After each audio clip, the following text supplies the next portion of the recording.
Hi, I'm Michael Wargo, team pilot with Precision Aerobatics and Hobbyking, and I'm really excited about today's video because I've been waiting a while to shoot it. What I needed was a really severe crosswind. And generally, you know, we don't go out flying when it's predicted to be that windy, but the wind came up really good today, and I'm anxious to do a video showing everybody why they should not be fearful of the wind. One of the reasons we should not be so fearful of the wind is whenever your plane is flying forward, even with no wind, technically there's wind going over the wings. So any additional wind, if the plane is facing toward the wind, is beneficial. It keeps the plane a little more buoyant, and those of us who fly turbine jets know that a lot of times we really like to fly and land with a little headwind because it slows us down a little bit. So the wind enables us to slow the plane down and basically fly with less forward speed, which in some ways is a little more controllable. The disadvantages to the wind are the plane buffets around a little bit, okay? And that is a definite disadvantage, but unless you're a foot off the ground, doesn't really matter. So if you're at altitude and the aerobatics are looking a little ugly, you can't fly straight, that's just the way it is. And that's why I don't like flying into the wind, is only because my maneuvers don't look as precise. This plane was my choice for heavy wind because with the double wings and side area, this thing is most heavily affected by the wind. But really all the wind does to you that's a big disadvantage is it really just pushes the tail around and it changes the direction of forward for you. So if you want to fly down the runway and the wind's blowing across, obviously it wants to weather vane a little bit, but it's not as big a disadvantage as you think. A little bit, which I am. But look at this, the plane is literally falling straight down. Barely any throttle. The higher I lift the nose, the more it's going to stay stationary. Wow, I can even land this way. Another landing I love into a heavy wind when it's down the runway especially is like a loop to that nice Harrier landing. And you'll see I'll just come right down again. And all these landings are happening, you know, vertical with no forward speed. And something that's really, really important landing into the wind is that you just calm down and let the plane do what it wants to do. I'm going to do a very normal landing. I'm coming across, I'm going to turn on base, come down the runway, but at this point, let the plane do exactly what it wants to do. I'm not touching it. Now you can see the plane is pretty much sideways, not hurting anything. It's flying forward, but it's sideways. And now right at the ground, I'll just goose the rudder just a little bit right before it touches down. It's very easy. You see the wind take that wing over? Fear not. Now, if you can angle across the runway a little bit, that's even better. So I'll start right there and just fly at an angle, and right now I probably don't have to do anything and it will touch down normally. But what we're looking for is how to correct for high wind. And the most ironic part about it is my suggestion is don't correct.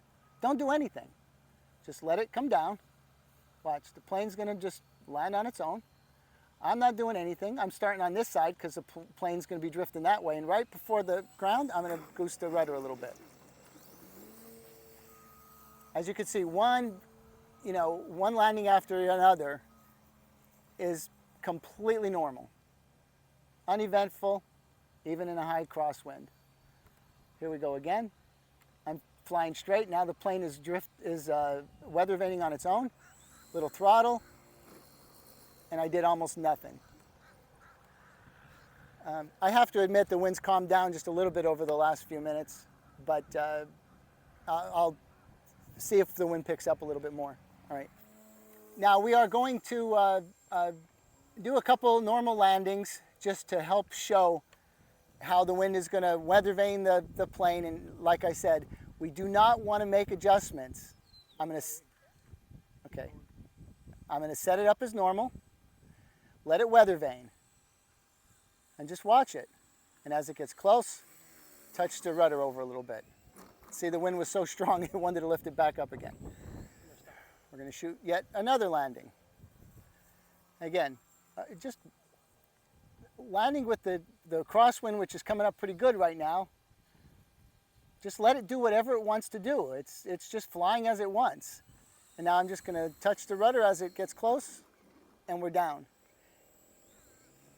This is probably my 10th landing, and none of them were eventful, none of them were bouncy or hard or anything. And the only thing I can tell you is I just did not panic. All I did was let the plane fly itself to the ground. That extra wind is helpful. It's keeping it aloft. See? And we'll watch the plane come around and then just tuck the rudder over a little bit, right? Okay, by accident, okay? I was just trying to show you how to you know, use the rudder to make the plane, you know, straighten out. And I hit it a little too early. You know, I'm a million miles from perfect, that's for sure. So I did it too early. But coincidentally, that showed you exactly why you do not want to adjust the plane on its way down. Because if I was trying to adjust the rudder when the wind was trying to do the opposite, those are the types of things that happen when you try and adjust. If I would have just let it go, it would have landed perfectly. Let's try it again and I'll show you what I mean. I'm coming down and it's weather vaning, right? If I try and straighten it out, I'm causing all kind of problems, potentially. So I'm not going to try and use the rudder to straighten the aircraft. I'm going to let it just do what it wants to do, because as soon as I add rudder, I'm adding a lot of instability pointlessly. See, look at the rudder, is making everything difficult. Now that I'm using the rudder, I literally can't land it. And all I'm doing is pointing the rudder to help face the runway a little better. There I'm going. And I'm trying to use the rudder, and it's making me unstable. And of course, it's, you know, it's turning a lot worse. And here's one more try with no rudder whatsoever, and just let the plane do what it wants to do. The wind is blowing, I'm just letting it come in. That was no rudder whatsoever. So the moral of the story is, do not panic. Let the plane do what it wants to do, and you'll make it down to the ground safely every time. All right, we're going to do the same thing with an EDF jet. We're going to see how it lands in high winds, and some of the adjustments I make when it's windy. But you'll see, because of its speed and everything else, it'll almost not be noticeable when I'm out. You might see a little buffeting or something like that, but for the most part, the flight will be normal. And the only thing we really have to pay attention to is just what I did on the aerobatic plane, is don't overcompensate when you're low to the ground, because if you add any rudder, you know, you're at risk of twisting the airplane or you know, compromising how stable it is, which we just don't want to do. Two other things: I do not use takeoff flaps because it will be unnecessary, and when I'm landing, this is important. If the wind is really heavy, do not use full flaps, because it will compromise your stability when you get slow. It will slow you down a little too much, possibly, and it's just not necessary, which is the other big deal. So here we go. Now we're going to set up for a landing. My power is actually over. So we're going to drop our gear.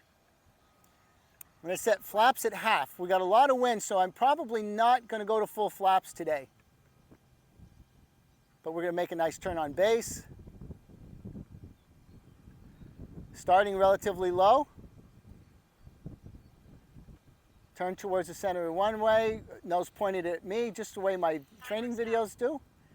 And now we're going to find the center of the runway. It's crabbing a little bit, but we're going to hold it off and have a nice landing. Flaps are down. We're going to take a nice long approach and do exactly what we did in the other cases, which is just let the wind do with it what it wants. And as it's coming in,